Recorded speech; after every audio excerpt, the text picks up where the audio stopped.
Morning, everyone. I hope you're all well. Happy Sunday. Welcome again to our new time at 7 a.m. Try to do it every Sunday at 7 a.m. and with the rebroadcast at 3 p.m. Let me pause and see if I could hear my voice and make sure we are all online.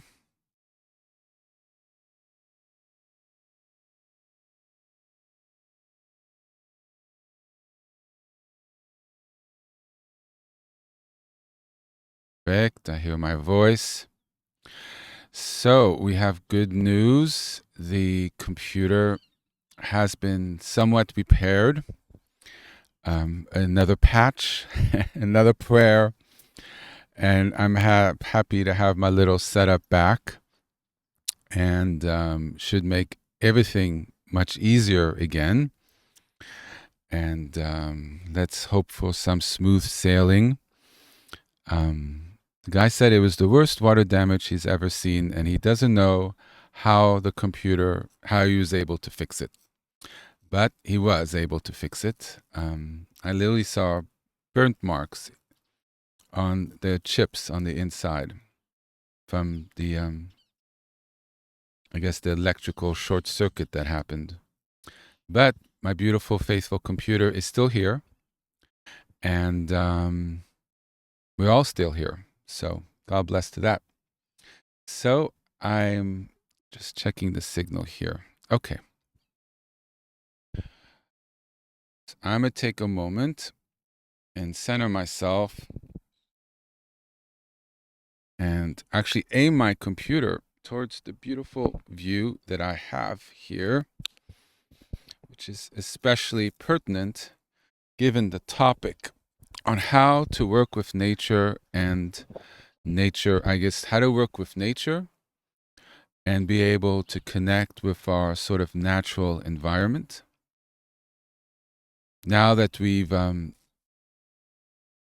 learned enough of the body meditation technique, and hopefully people have been practicing the meditation practices that I've been teaching over the last 2.5 years, we've opened a possibility of connecting deeper than, for lack of a better word, normal people who haven't done this work, who haven't cleared their bodies, created that extra bandwidth within themselves to be able to be more receptive to what's outside, because there's room. They're not at 150% saturation, but they have like that 20% availability or 50% availability. They're at 80% saturation or 50% saturation or 20% saturation. So all of that extra room, that extra availability within the body's reservoir and nervous system is available for our senses and is available for us to touch in and resonate with, because we're not just emanating. Our energy is not just going outwards. Me and my English words. For non-native speakers, one moment, actually. Let me rearrange the computer. I just kind of launched right into it. Emanating. It means something like to send out. So the sun emanates sunlight or solar radiation. It's to come out of. So normally we're emanating. Energy is coming from us. We're projecting outwards. To what we're being here is receptive, to receive. So receptive is based on the word receive. That means we are receiving. We're allowing in. We're accepting. Yes? So we have the capacity to receive, and we open ourselves to receive. And then we have the techniques to be able to do so. Right? So 1 second here. I'm going to take a little moment to line up. I kind of launched into the teachings, and that's not quite what I wanted to do. And I'll be right back.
So if you happen to be outside, well, or inside, take a moment to breathe. I might as well share exactly what I'm doing because it's actually the practice. You let go of the speed that you came in with, the momentum, the charge, getting in on time, waking up, being ready. I actually got woken up at 4:30 in the morning, couldn't get back to sleep for a while. So you let all that go.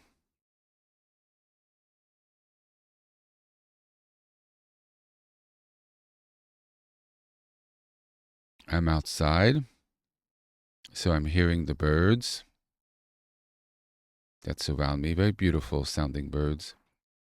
I'm seeing the sunlight that's on my feet with the shadows that are being cast on my legs. I feel the cool grass underneath me, nice and green, which I'm not exactly sure how is possible with this very hot weather. This park must somehow be, must have sprinklers somewhere in here. That's a blessing. As I'm doing this, I'm feeling the dirt under my legs, and it's helping my legs relax. Because as I release the momentum coming in here, that means that energy is not in my body. And that means my legs are able to receive the energy of the cool grass and the damp dirt underneath me. And I literally feel how that itself is calming my legs and me, because my legs are part of my body. And so it promotes a stillness.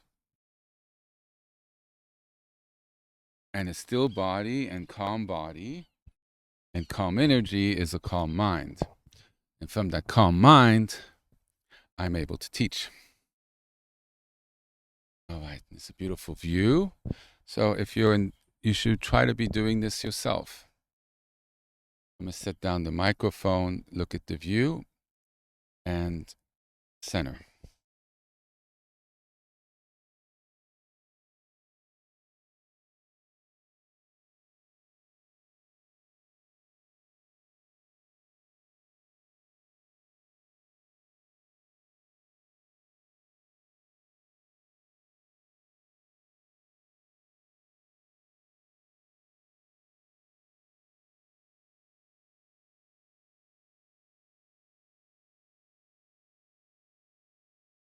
Okay.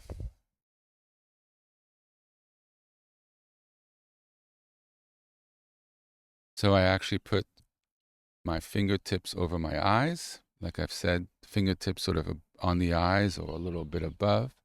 And I turned inwards. Hands over the eyes help you turn inwards. And actually, I did a breathing exercise that relaxes and brings energy up the upper body, the spine, and then I relaxed and my whole body became aligned. I didn't quite teach that practice yet. And my mind became still. I found the focus in my body and my body's alignment. That means the top of the head through the toes are aligned. Felt the alignment. And then I took a breath, opened my eyes. Well, first I rubbed the eyes 3 times on each side. We hold a lot of energy in our eyes. And then I looked at the space above me, the space in front of me, a sort of vista, clouds, the blue sky, beginning of a new day. And now I feel connected to the space around me. I've become part of the space around me energetically. We always are, but are we on the inside? In a way, I've embedded myself energetically in this landscape.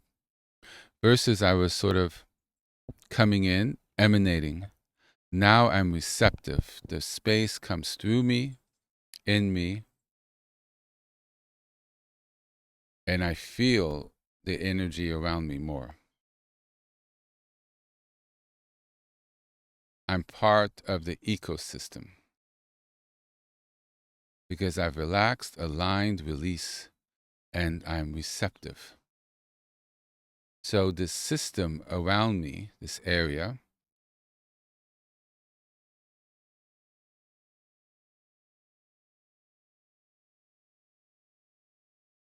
flows through me. That's why it's important when you do this practice, you have a clean area, clean space. And because it's clear, it's deeply healing to my body because grass, moisture, and things that are alive, but we're meant to be in nature. Our civilization and society and streets and buildings and bricks and cement, that's not normal to our body. That's very modern. It takes thousands of years for our body to acclimate to our environment. Our bodies are pretty much geared to being in wooden things or in the woods or more connected to nature than we are. So it's a foreign environment. Even though mentally we are used to being in this world, we grew up in this world, this is what we know. Not so much for our bodies. It really hasn't gotten used to it. There hasn't been enough generations of this for our body to align. So when we return to nature, in many ways, we are returning home.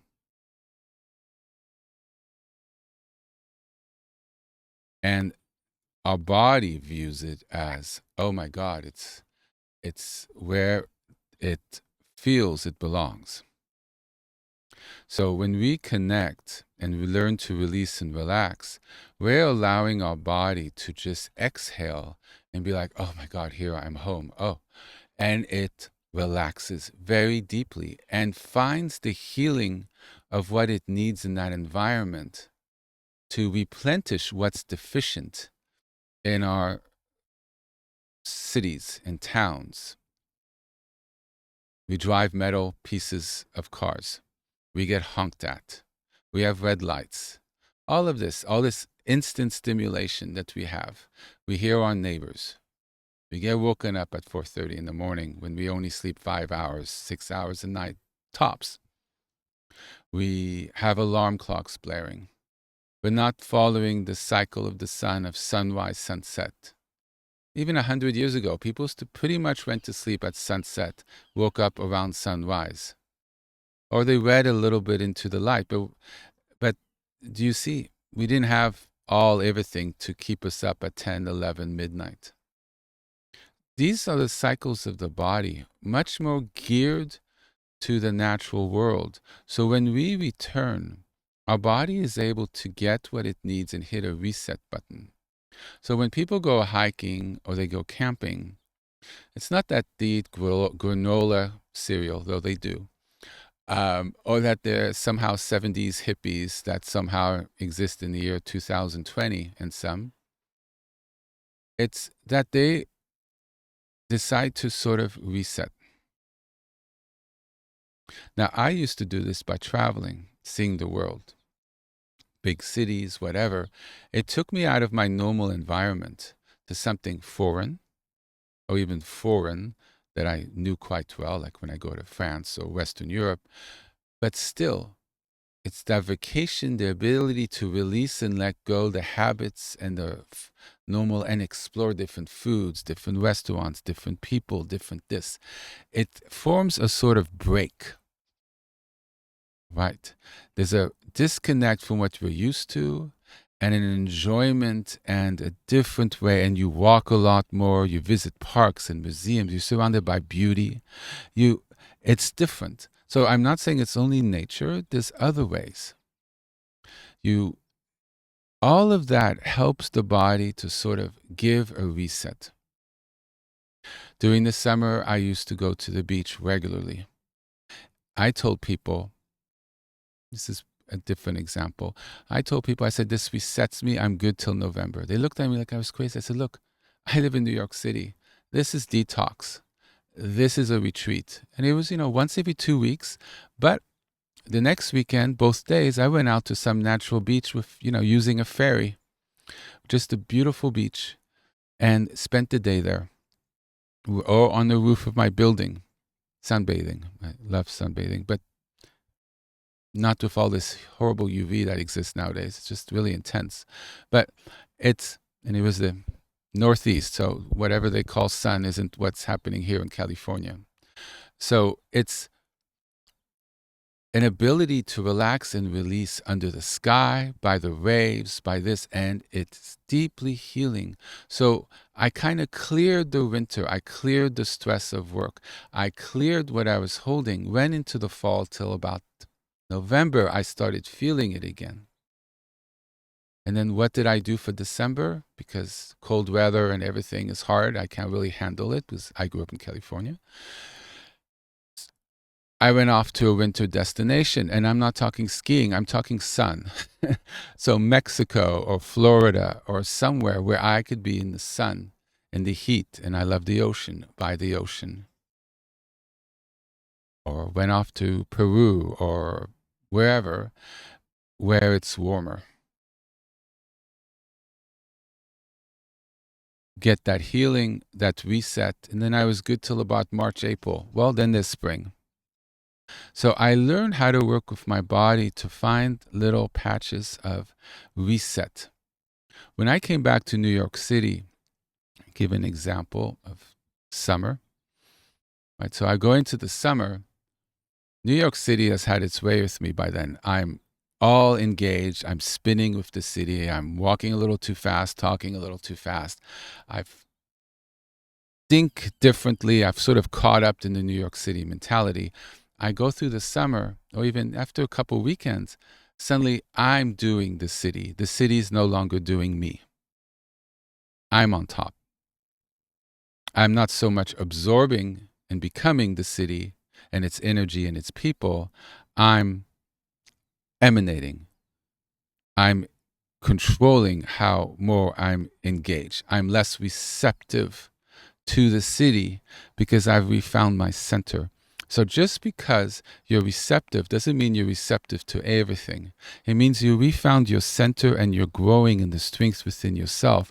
You've opened into an environment that's clearer, healing for the body, healthy for your mentality and psychology. So when you go back in, it's not necessarily that you're going to absorb the city. You found strength and healing. So obviously you go back into the crazy, it's going to look crazy versus when you left, it looked more normal. And you're going to realize, oh, this is a beautiful city, has all wondrous things. But it's like, whoa, it's a lot. But you learn to engage in a different, healthier way. That checking out and removal of yourself gives you a possibility of returning to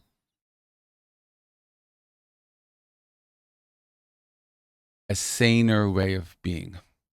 more centered, engaging, enjoying, but also knowing when to pull back so you don't get caught up in the wave. And it's not just the city, it's the wave of life, wave of family, wave of work. You're in it, but you're not swimming in the soup as much or swimming in that energy. You are more self-contained. So the body work isn't all about I absorb everything. No, it's about creating your container. But just like a dam's been drained, it still has the reservoir. It's just not full. And the reservoir has walls, and it's there. You just see more of the cement. There's more available. There's more air in the reservoir. There's more space, but that doesn't mean the reservoir disappears or that it leaks different things. The dirt still stays outside. The deer still stay outside, right? So you still have your container. You just let go of the PSI a little bit. You let go of the pressure. The tire's still there. It still holds air, but there's room to expand and contract. It's healthier. It's not about to puncture and explode.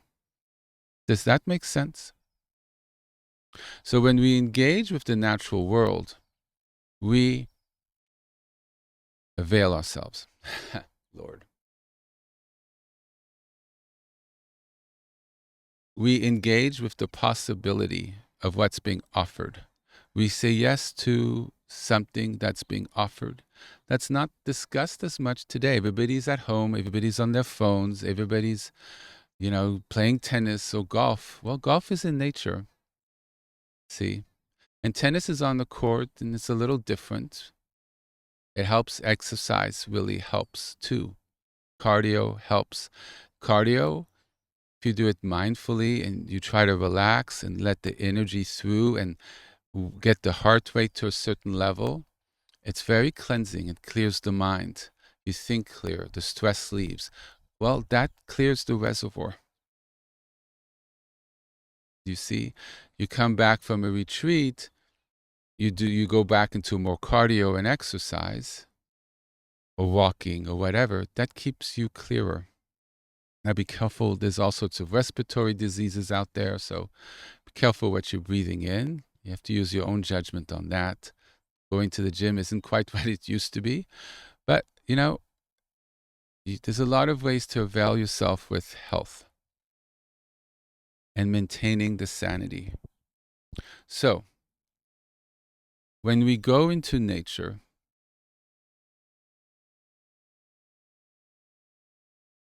we relax. We take that moment to center. So, we kind of did the park. It doesn't take long. If you're new to the body work or haven't done it, for longer than 3 or 4 months, you should lie back, go through the practice. Doesn't mean you spend forever going through the whole body and it's an hour. No, just lie back, see, where's the tension? Okay, I relax the foot. Oh, now I feel the tension in the shoulder. Okay, I relax the shoulder. There's tension in my legs. I relax the legs. It's very where you feel it. So you're hopping all over the body. When we focus on certain body parts, that's more of the formal practice when you have time. Especially at the beginning, I suggest you really do go through it systematically because it really opens and you're going to feel this tension where you think there's no tension. But by doing that deep work, you're opening and causing the conduits, the flow of energy through the subtle body, through your energy body. It starts flowing. So you're opening the roads, the streams, right? So when you are out and about, your streams have been engaged with and cleared to a certain extent. So you could just lie back and touch into where the blocks are. You don't as much need to do a deeper body meditation because you've already moved some of the junk. You've already opened. So you could just go where you feel it. And the pathways are there to allow the energy to move out. So it's quite fast. You see, it doesn't become this big thing, but you kind of got to do the practice. And it's very important to do it systematically. It's almost like,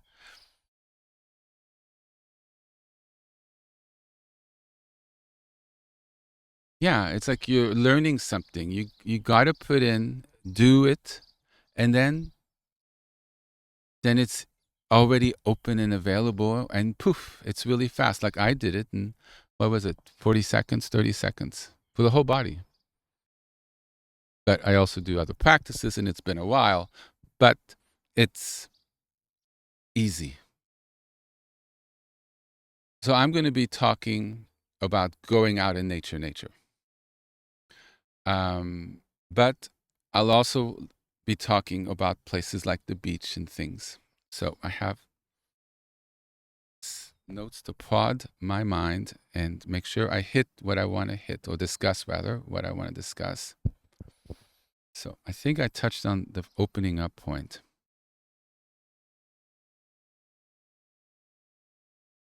So we open up in trust to what that space has for us, especially when we're away from people and outside noises. So in the beach, I wouldn't necessarily be around everyone or other people or kids, teenagers, adults with radio, because that keeps your energy tight, because you're waiting for that sound. You're not opening up because you really can't trust that shock of noise. So you kind of go further away so you can trust the quiet. And when you know it's quiet, you are able to really let go and be there because you're not going to get startled. Yes? So when you go hiking on a trail or you're by a alpine lake or something, there's not that many people coming by. And those are very respectful, or at least they used to be. Now it's, a mixed bag, to everybody's safe space. Yes? So we are able to let go our guard. It's like we're opening the windows and doors and air vents of our house. The garage door, the back door, the attic window, all the doors and all the rooms are open, and we're allowing it all to ventilate. The cupboard doors are open, and we're just allowing the air and the wind, which is energy, to go through our house. And everything that's stale is invited to leave. That's sort of the concept behind it.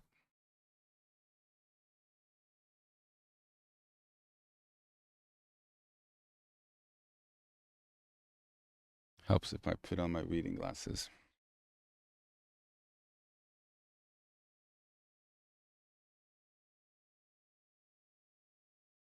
So in a way, it creates a vacuum.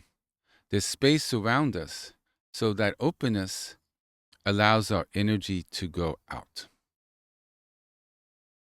If it's open space around us and we've relaxed, then there's nothing really holding our energy within us that's not meant to be there, all that tension and anxiety, and therefore it's able to leave because there's not pressure from the outside and we don't have resistance from the outside.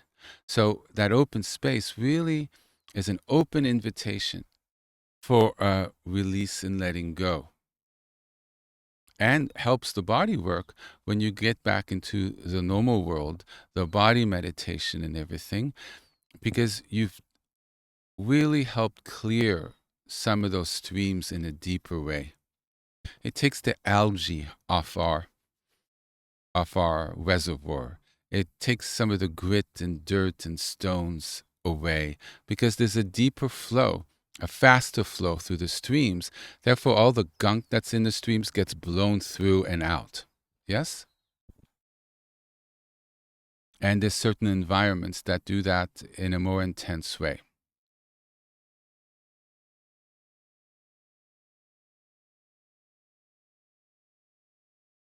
Perfect. So that's sort of conceptually what we're doing.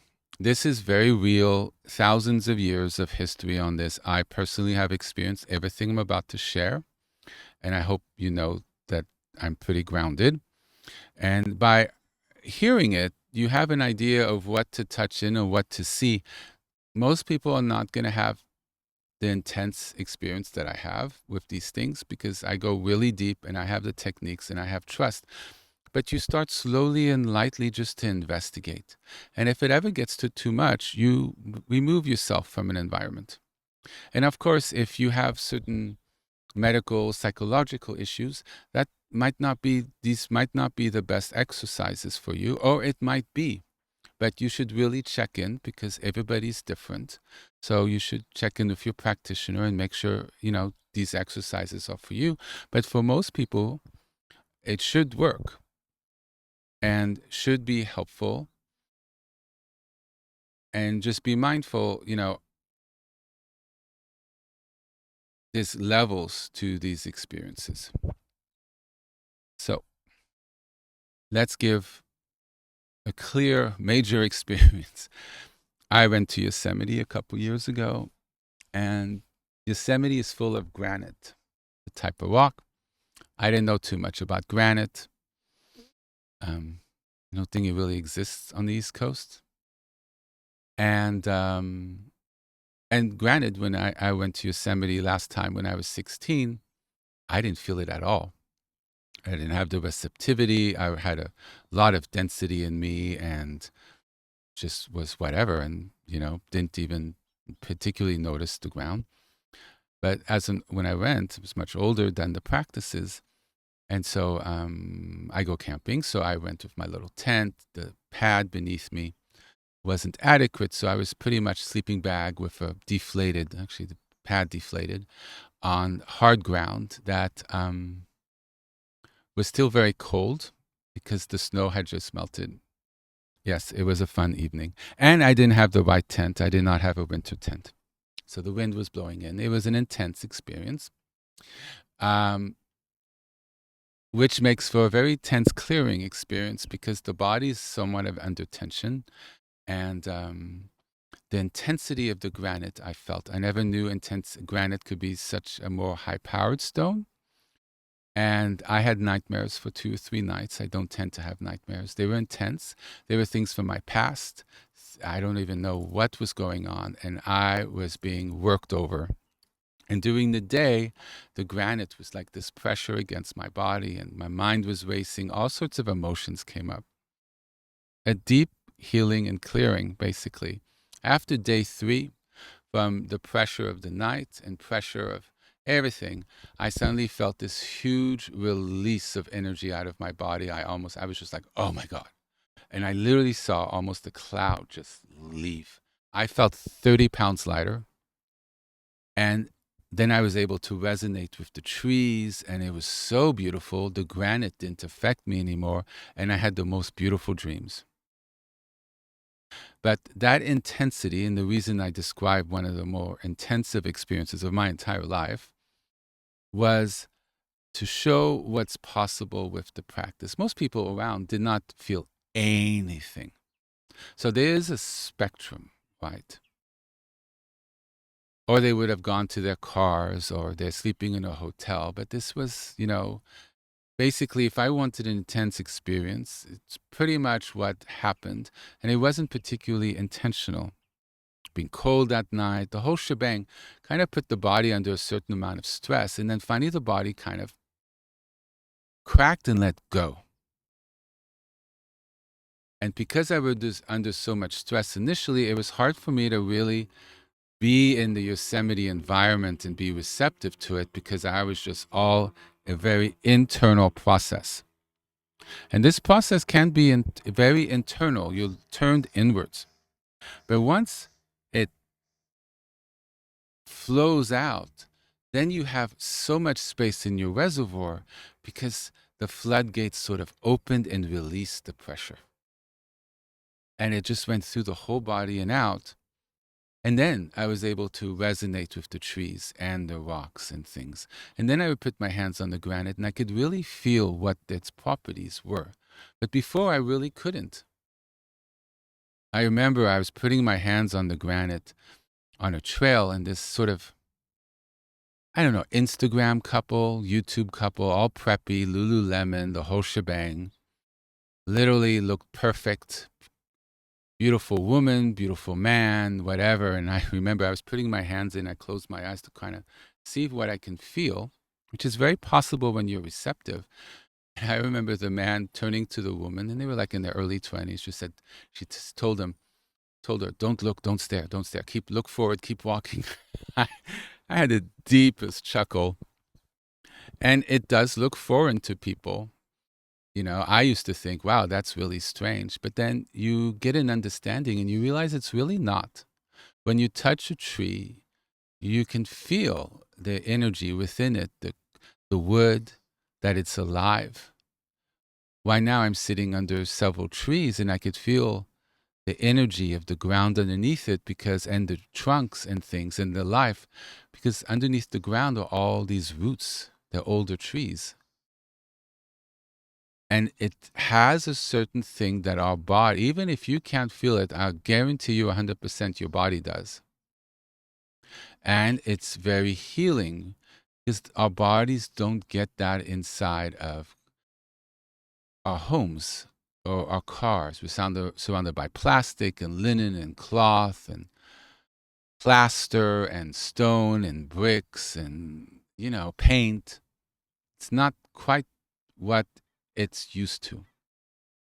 So there's that experience. Just to, if I give an example that's a 10 out of 10 example, you have a pretty clear idea of the most intense it could possibly be. And then, so you have an idea as to what's kind of going on at a deeper way. So notice something that intense wouldn't necessarily be optimal, with someone who has, more psychological things they need to be aware of, right? You have to be able to hold that space. You can't freak out in that. And that takes practice. So if it does get to intensity, remove yourself from the space. Or, but chances are it probably might not, given the level of practice isn't there. Does that make sense? Yes? I'm kind of giving different levels all in one teaching. So that's why I'm mentioning so many different elements, just because there's people very advanced listening to me who might not be aware of these things, who's never been around granite. So they're like, oh, fascinating, interesting. It's where I would be. Or, people who are at the level to really engage at that level of things, and they're like, oh my God, okay, oh, this is what, oh, and they're just like next weekend, they are so there, and they're like, oh, this is amazing. It's also, I was one of those people. And then others who it scares them a little bit, and that's okay, right? There's the ocean, there's forests, right? So there's things that are less scary.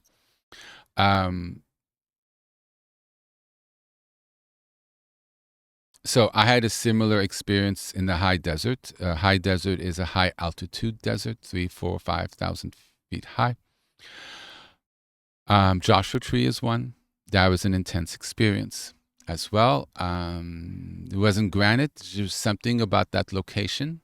Somehow the earth and its magnetic field in that location, that energy is in the rocks because it's in that location, and the dirt and the thing is in that location. It was pretty intense for the first 2, 3 days, and then boom, beautiful, open. There's also the spaciousness of the area, beautiful walks that you could stare at while meditating. You could look out over a horizon and see beautiful rocks formation. There's an open space. It's like the lid of a pot has been opened, and it's just open. Not too many people. Beautiful, beautiful open space, gorgeous rocks. So, and you do a little camping, or you're out in a hotel outside and you go in, it's just, and the cactus. So you're surrounded by beauty and gorgeousness, which gives you a serotonin boost. And God knows in today's society, we can all use serotonin boosts. It's the sort of happy hormone in the body. When you have enjoyment or pleasure, you feel good. It releases a hormone in the brain. And it's very, very nourishing. I don't think most people had that deep reaction that I had, but they enjoyed the space of a desert. Let me tell you, the sunsets were just stopped me in my track. The most beautiful colors and hues of blue and violet. And since it's higher up, there's no pollution. And the yellows and the orange, I wish I. One moment. I mean, I could describe it all I want. But let's see if we get lucky and I could pop it up in a second. I am not going to take forever to see if I could find this. But, oh, maybe I put it in a folder.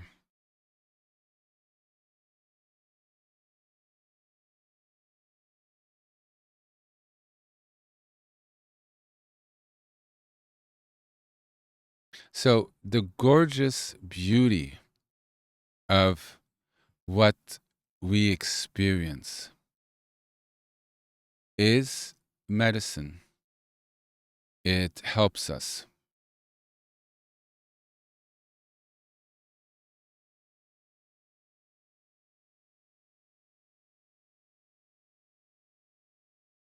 I don't think this folder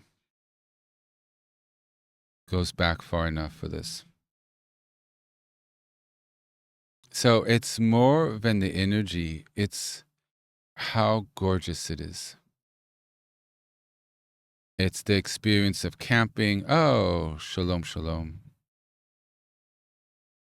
Doesn't fully capture it, but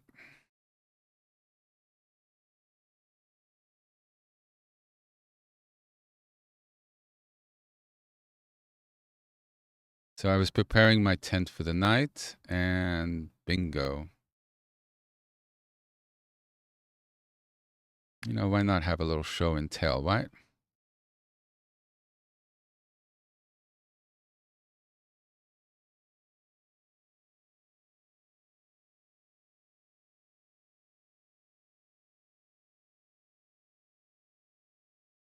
This is why I go into these places. And quite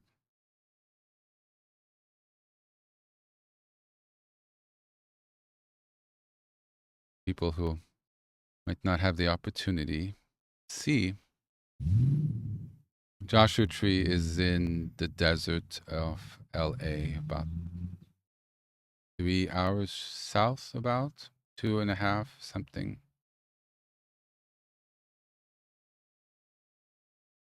Yeah.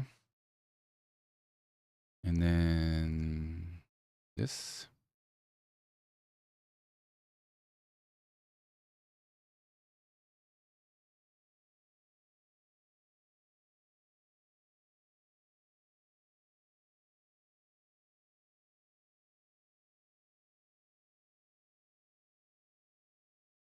I would sit here and meditate and practice for a lot of the afternoon on these walks. Very special energy. Amazing experience.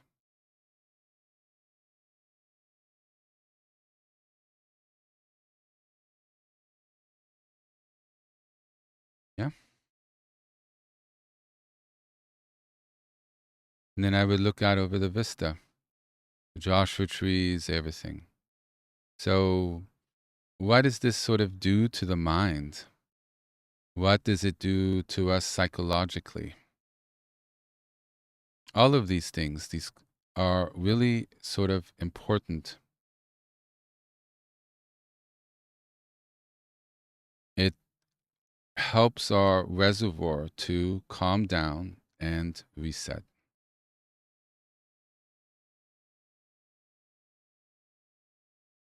I feel calm just looking at these images.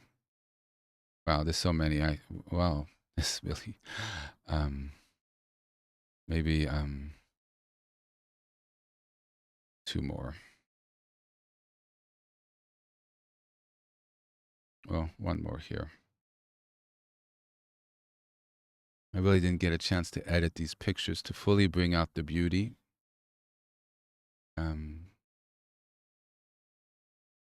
You know, cameras need sometimes a little help to capture what's seen, but here's sunset with a Joshua tree. And of course, at night, you see all the stars, thousands and thousands of stars. It's so clear and it's quiet. And it allows a deep healing. So high desert, but also, a special high desert. That one looks a little faded. Looks better on my screen. But you get an idea. So that's a sort of high desert experience. A normal desert is an open vista with not a lot to see. Great for meditation. If you're a hardcore meditator, many people have gone out into the desert to be little hermits. Very intense. And, these heat issues and all that, I wouldn't so much recommend deserts because they're very challenging environments. Warm during the day, freezing at night. Joshua Tree was warm during the day, and boy, you froze at night. And yes, I still did not have a 4-season tent, so I froze. Oceans and coastlines. Let me see here.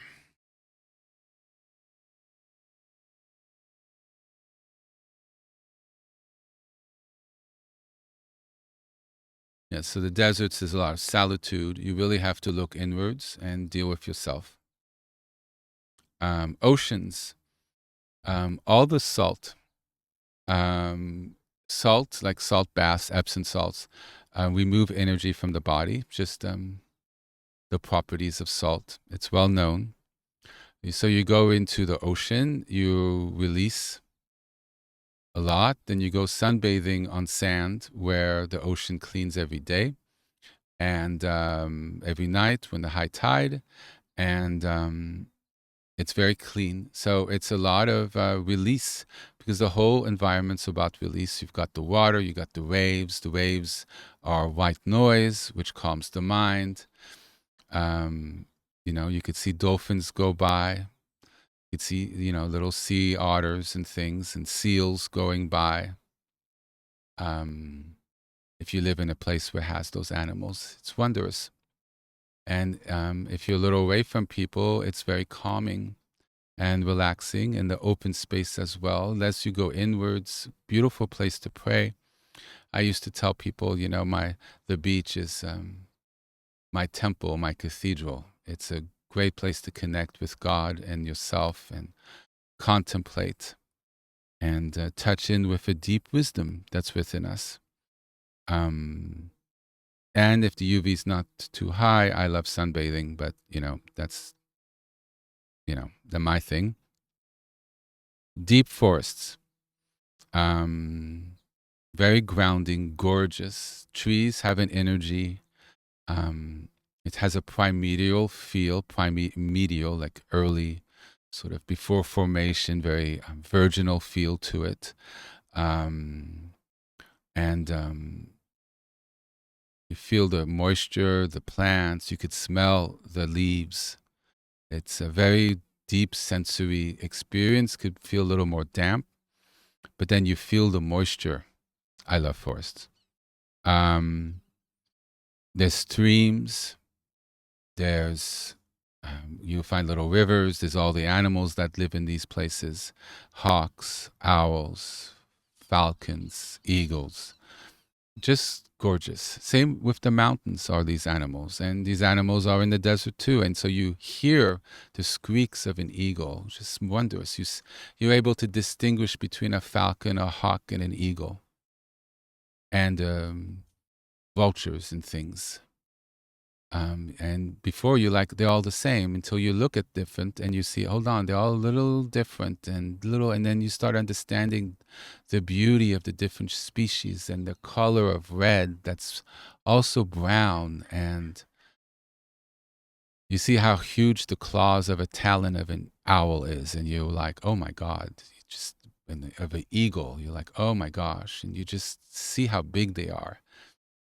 You open for wonder. You step out of your normalcy into something you don't experience, and it kind of breaks the pattern. And you open in wonder and beauty And in that, there's a great release and a reset button is hit.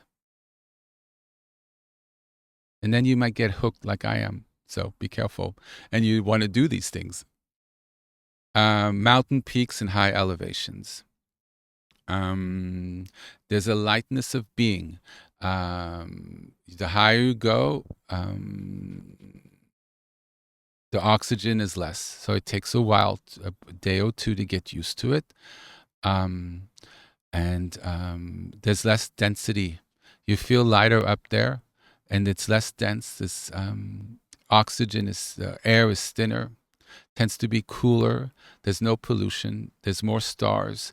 So there's an openness of space. And the trees tend to be more pine, which has a certain quality. There's more exposed rocks and streams and very pure, cleaner environments. They tend to be protected. So are beaches and stuff. But when you're up there, there's fewer people. There's no hotels. Everybody's camping unless you do a day trip. And people tend to leave their shit at home. So when you meet people out there, they tend to be happier and more carefree. It's a different experience. A beautiful experience. Moving water, rivers and waterfalls. You feel the flow, the noise, the moving. People get really into waterfalls and rivers. It's nice. For me, it's a little intense. Not so much. I prefer little streams. The trickle of smaller streams for me. But others just love it. People say it's very cleansing. For me, it's a little abrasive. But you investigate and you see. Volcanic landscapes. Well, high vibrational intense. Techites are stones from volcanoes. They're high vibrational stones that when you hold them, if you have sensitivity, it's some of the most strongest stones you can hold after meteor stones. And being on a volcano is a high energy zone. I had the privilege of being on Mount Shasta in Northern California once, and it was intense and beautiful, stunning views. And you approach it and you just see this volcano approaching right in front of you, and there's nothing, it's all flat, and then suddenly, boom, this massive mountain just pops out of nowhere and pops right back down, and it's so clear it's a volcano. It's like, oh my God, you just hits you like, oh my God, I knew I was going to a volcano. But when you're in front of it, you're like, oh my God, that really is a volcano. And then you're like, oh my God, is it going to blow up? And then you realize, no, it hasn't blown up for a couple thousand years. You're probably fine, though it is overdue. But, there's all these warning signs before. It's a moment. And then you're there, and the small towns before it are so cute and rustic, and they got little cute stores, and it's the whole thing. But you notice it's all medicine. We're trying to take the tension out through our body work, but we could take the tension out by being in stunning places that are so different that it's sort of we regain a childlike innocence.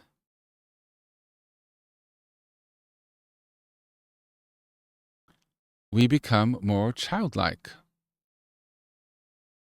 because we're in wonder as adults. We're like, wow, I see it on TV, but now you're here. Wow. Yosemite is stunning, carved by retreating glaciers after the last ice age. One of the most beautiful places on the planet, the waterfalls falling down, especially right after the winter and spring, they're gushing. Thousands, millions of gallons of water coming down, and you hike under the waterfalls and you're like, oh my God, you get soaked when you hike under certain trails. And you see it from a distance. There's a big river, I think Merced River, that goes through it. It's so high. You see El Capitan, where people hike, takes 3 days to climb on top, I think. And you see little specks of color up there on a sheer up-down wall. And you see little tents anchored, and you're like, oh my God, people really do that. And I pray for them. I'm like, oh my gosh, people do that. I'm like, I know people do that. But when you actually see them on the wall, You're like, wow, that's human beings really do that. And I'm like, I couldn't ever. Just what a nightmare. But yet you see the variety of people's desires and what gives them their joy. And you see beautiful lakes and you have your sandwich and your picnic. You go with friends and family and you laugh and you have your campfire and you have little marshmallows on a stick and you eat your little hot marshmallows and you cook a little meat or something on the fire, and you find the wood for your fire. It's a different experience that reduces the pressure on your reservoir. Then, of course, if you do the body work while you're there, that sort of deeper work, and you start like, oh my God, this is what HP Shalom means by energy from a rock or a tree. Oh my God, I don't think I've ever really seen a river in that way. I'm not looking at this landscape in the same way when I arrived 3 days ago. Oh my God, I was seeing 20% of the richness. And you realize you're seeing the world in low saturation, like very dull colors. You do this, you do the mantras, you do the prayers, you do the body meditations, you do other things, and then you realize you're seeing the world in deeper hues of colors. You're hearing birds that people don't hear. You're like, oh, look at this. Did you hear that beautiful sound of the bird? And they're like, what bird? And then they wait for 20, 30 seconds. They're trying to listen. They're like, I still don't hear it. I'm like, you don't hear it in the distance? And they're like, no. Because they don't have the space and they haven't developed the sensitivity and cleared their ears a little bit of the backing up of sound or whatever, that they aren't able to hear as deeply, see the colors as vibrant, feel the coolness and the movement of a spring, feel the intensity of granite and be thankful even when they're really going through it, because you're like, it's going to be so much better on the other side, and have the abilities to do it safely. But ever something gets to be too much, please stop. Take a break. Go to a different environment. Lower in altitude. Find a spot, even if it's a cute village, then hang out there. Always of all these practices, it's out there, mentioned so you have an idea, but it's for you to engage in which way it is. See, I go in and I really go there. But sometimes I go in and I'm really light and fluffy because I just need light and fluffy this time. And then there's other times, I make sure I don't see a person for 4 days. And I really practice 3 or 4 or 5 hours a day, in the morning, during the day, in the afternoon, before going to sleep. But it's become a meditative retreat. It's a retreat. And I think I'll mention retreats in a couple of weeks, and we'll go into how to go about it. But you have to kind of prep yourself. You develop the skills for a couple hours here, a couple hours there. You just don't hop in for 2, 3 days or a week or 10 days or 3 weeks. It's not like hopping in the water.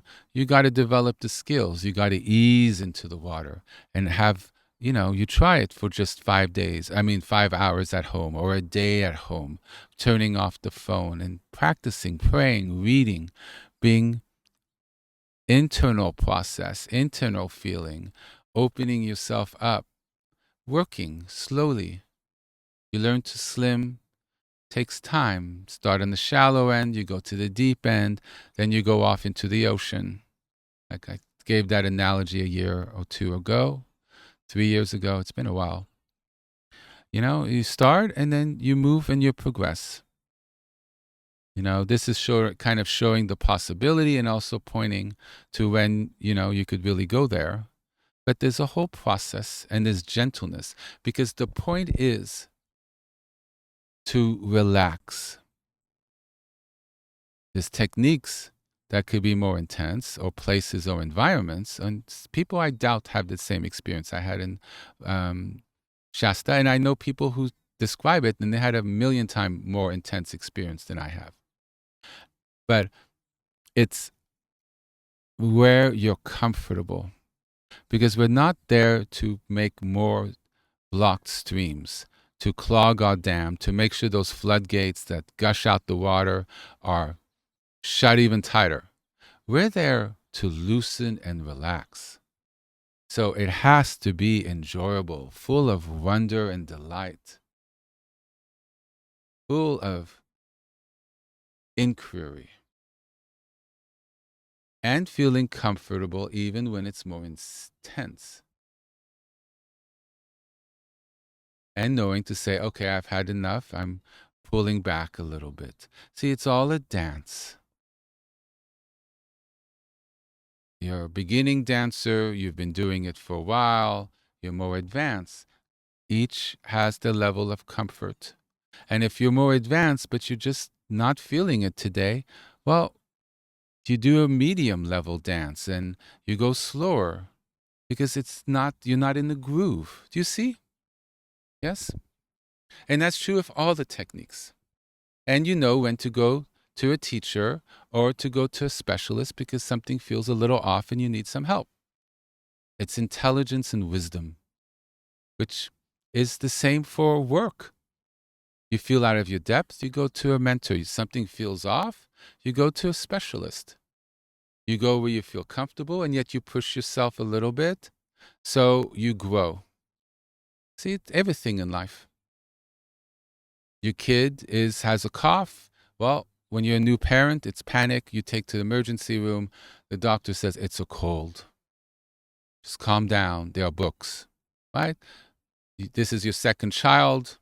Cough, sneezing, hacking. You're like, oh, it's fine. This medication, we're good. You go to sleep. You don't worry about it. But that's experience. But then you also know, oh, this is a little odd. Write to the doctor. I need to see you today. You see, feels a little more off. So these things are in everything we do. And so you bring it to all of this. Yes? Canyons. Oh, Lord, I love canyons. I once went to Bryce Canyons in Utah. Is it in Utah? Yes. Gorgeous. Canyons, other canyons in Utah. The Valley of the Gods. Monument Valley, which is kind of not a canyon, this sort of monoliths, but stones going up is tends to be more desert-like, but not always. I guess you could say Yosemite is a canyon. But when I say canyons, I think more rock. But then, I've seen, I guess canyons is broader than what I see in the Western United States. But, you're in it and there's often a stream or not, but it's sort of above you and around you and there's an area you could hike. You're surrounded by 3 dimensions of rocks, either side, beneath, the sky above. And there's different trees and different formations, different animals, different energies to explore. Canyons tended to be very sacred places by Native Americans. There's energy coming from canyons because it's focused on either side. So it tends to be more intense energy because it's inside a container. And it tends to move through and out. Yeah. Ancient tree environments, redwoods, sequoias, different, more kind of we consider exotic trees. They have a real ancient feel to them. They're hundreds and hundreds of years old. It's very different than a eucalyptus tree or a pine tree. Their barks are different. Their root system's different. They have a presence and an energy that's cultivated over hundreds of years. There are trees 100, and I've been around, privilege of being around, that were 2,000 years old. It boggles the mind that this tree was around there that long. I mean, we think human history, 2,000 years, oh, that's ancient, so long ago. And then you see a tree that was there back then. And you're like, wow.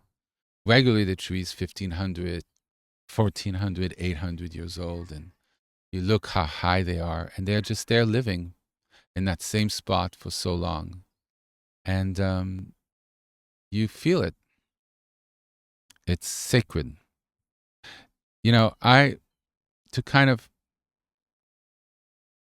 you see the immense scale, the silence of the wind going through these areas, and the birds, the animals, hiking under there, camping under there. Something about waking up in a tent, sleeping in that open space. Be a little scary if you're not used to it. You feel this space and the energy. You have to be prepared of sleeping outside, and there are wild animals. So if you frighten easily, or this is really not for you, and you might hear branches cracking at 2 in the morning. But, you don't put the food in your tent, and you're fine. You have to trust what the specialists tell you. But there's an element of risk, But so with everything. But you feel the silence, and you wake up in the morning and it's still, and you see the light fill your tent with the sunlight, and you get up and everything's fresh and new.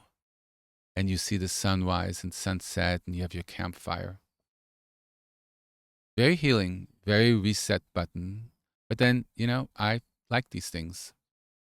So it's not for everyone, but there are beaches, there are day trips, there are lodges in these areas, nice rustic, with a bed and wood, but it has a rustic feel. They got a little fireplace, they got the mom and pop cooking, and it could be smaller, and you go outside and there's the mountain.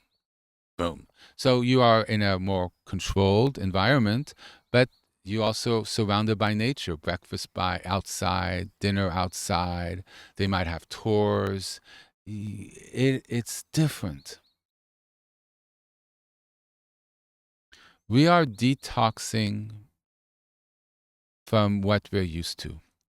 We're detoxing from things that we're not meant to hold.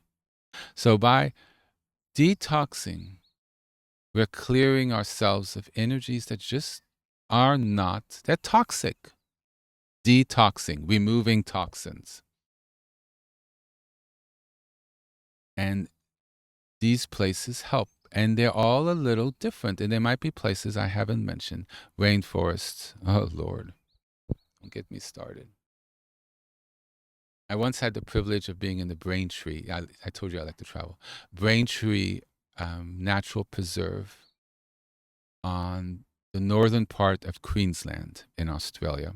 So that's the eastern coast above Sydney, above Cairns. Or people pronounce it Cairns, Cairns, but they pronounce it Cairns. There's a true rainforest preserved called the Braintree. It's 100 million years old, or is it 150? I think it's 100 million years old. It survived the last ice age, and I think it survived all the ice ages. And there are animals and trees and fruits that only exist there, and beautiful butterflies that fly all over it, of all these colors that you never thought existed. And they're big butterflies, like almost the size of my hand, half of it, like 3/4. Gorgeous. Beautiful fruits that I've never eaten again. I went on a tour and took us for a little place in the middle of the place, and they explained us the history and what's going on and knowledge. And then they had these fruits that I've never seen before, and they're like, here are the fruits of the rainforest, and I didn't recognize any of them. You felt like a child trying an apple or a banana for the first time. And I'm like, what is this going to taste like? So they would try to describe it, because I was afraid I was going to get something that's just yucky. And you literally wonder, fluorescent yellow, deep red. You're wondering, am I poisoning myself? And they're like, no, these are real fruits. And so you take them and you're like, oh my God, this is amazing. Oh my God. And then you're a little sad at the end, because you're like, I'm never going to find this stuff again. But then you're so happy that you experienced it. And you open up to wonder. In our society, we've lost the wonder and the joy. We are heavier burdened. Economic, society, aggressions. And it really, really affects us. It ages us. It gives us illnesses, all sorts of stuff. By going in there and having the reset and having the childlike wonder, being able to breathe in something where civilization is not, really, really is medicine of the heart, the body, the soul. And I find God there. For me, going to these places, even a simple beach or even in this park, the silence, even though I hear cars moving, probably off some freeway in the distance, the whoosh of cars, but I hear also the birds and I feel the coolness before what's supposed to be an extremely bad day with heat waves. But it's cool and fresh, and the sun isn't intense. There's low fog that look like clouds, but maybe they're clouds, I don't know. But it sort of shelters me from the sun, and there are shadows, and it's a beautiful day. I find God in this. I find God in the stillness and the sounds of a beach. I really pray at a beach. I find God in rainforests.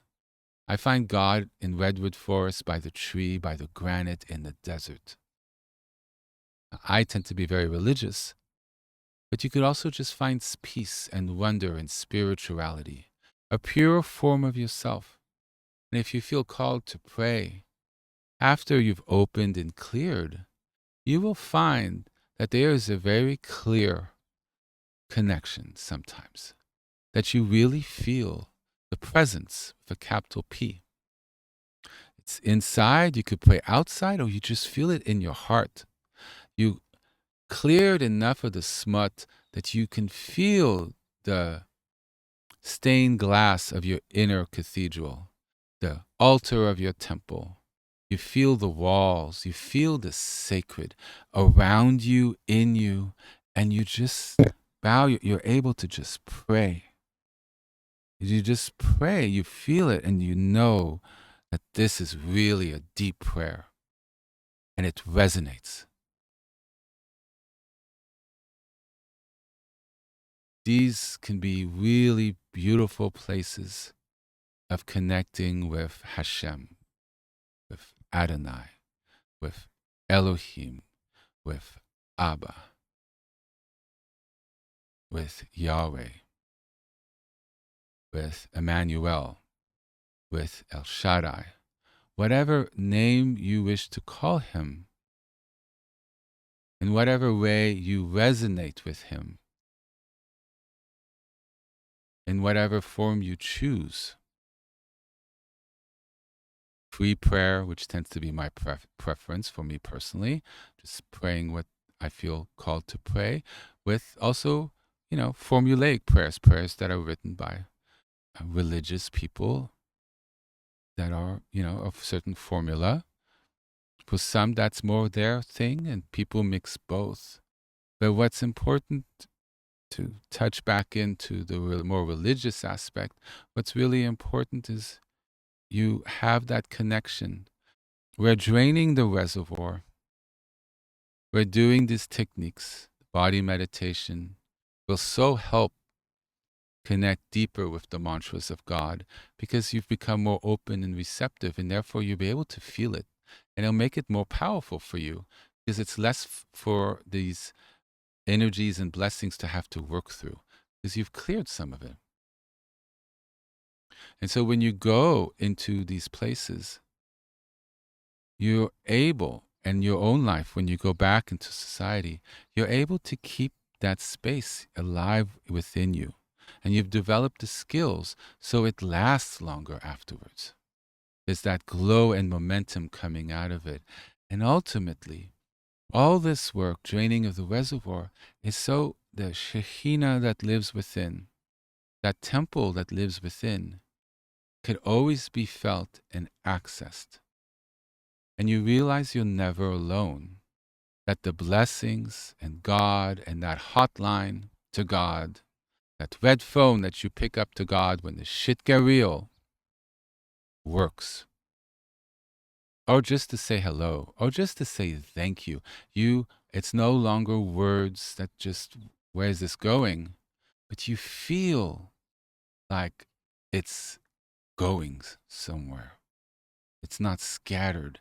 You feel the resonance of the Shekhinah that flows through you, flows through these beautiful sacred places I consider nature to be sacred